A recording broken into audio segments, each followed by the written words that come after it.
I didn't raise my voice when the HOA president told me, for the third time that morning, that foreclosure proceedings had already begun in spirit. I didn't correct her on the difference between spirit and law. I didn't even look at the stack of notices she'd arranged in a neat fan across the long conference table.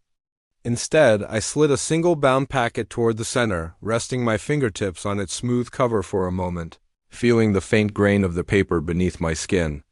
On top was the stamped compliance certificate from the county planning office, the electrical safety inspection report, the agricultural exemption form, the property survey with the bold black line tracing my true boundary, and the final page, still crisp, the HOA's own attorney's email acknowledging their misinterpretation of jurisdiction. Her face changed faster than I expected. It wasn't anger or shock, it was a kind of absence, like the floor had quietly left the room and forgotten to take her with it.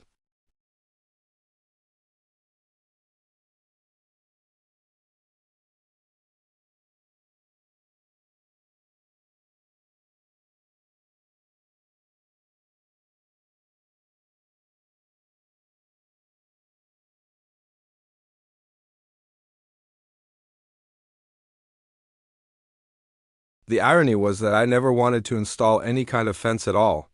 When I first moved into the house, I chose it for the opposite reason. The land sat at the edge of the development, where the pavement surrendered to open grass and then to dense, whispering trees. The backyard bled into an old meadow, and behind that was nothing but quiet. The kind of quiet that makes you stop reading because you realize all you can hear is your own breathing.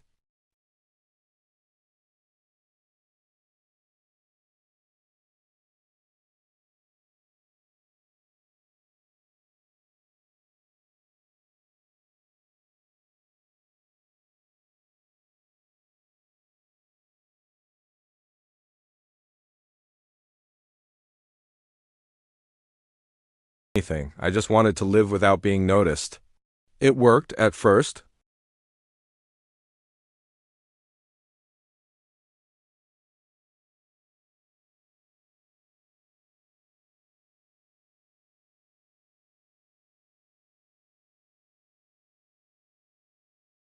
Then a warning about unapproved land usage, because I let the grass grow a little longer by the tree line. They sent photos taken from the road as if documenting a crime scene. Red circles, arrows, notes in the margins.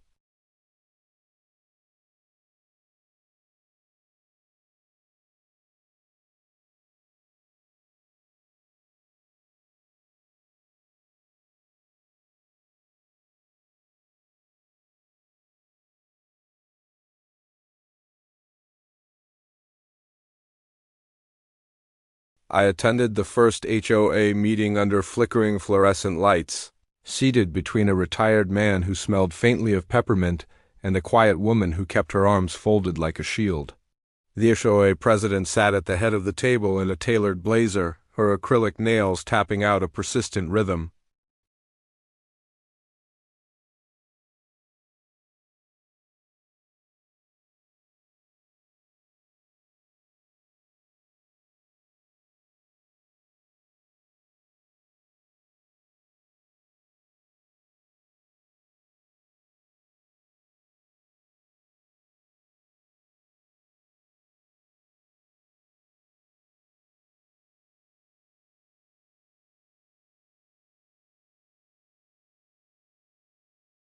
I didn't sleep much during that time. My dining table disappeared beneath folders, receipts, scans.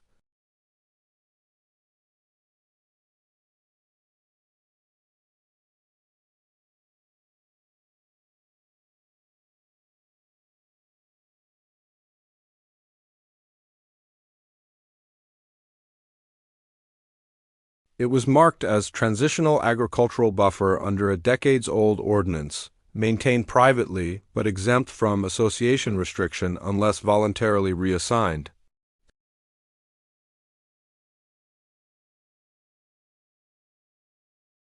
To protect that land, on the advice of both a surveyor and a land use attorney, I installed a permitted agricultural perimeter system, clearly marked, code compliant, triggered by gentle pulse, reinforced with warning signage.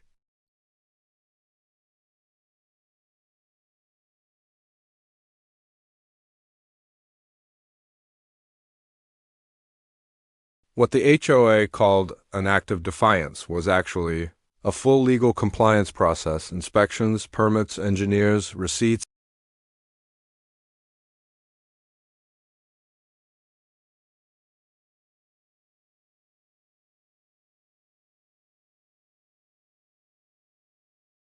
Then came the threat of foreclosure.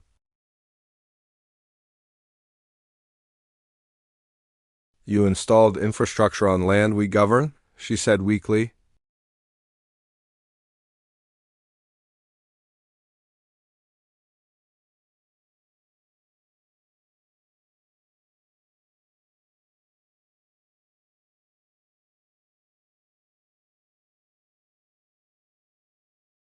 "Yes, and confirmed under Agricultural Exemption 4, B17.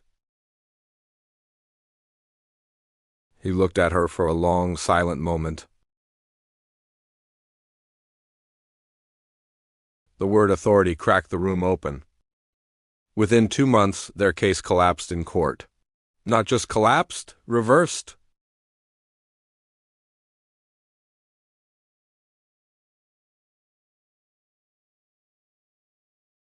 The total came to $185,000.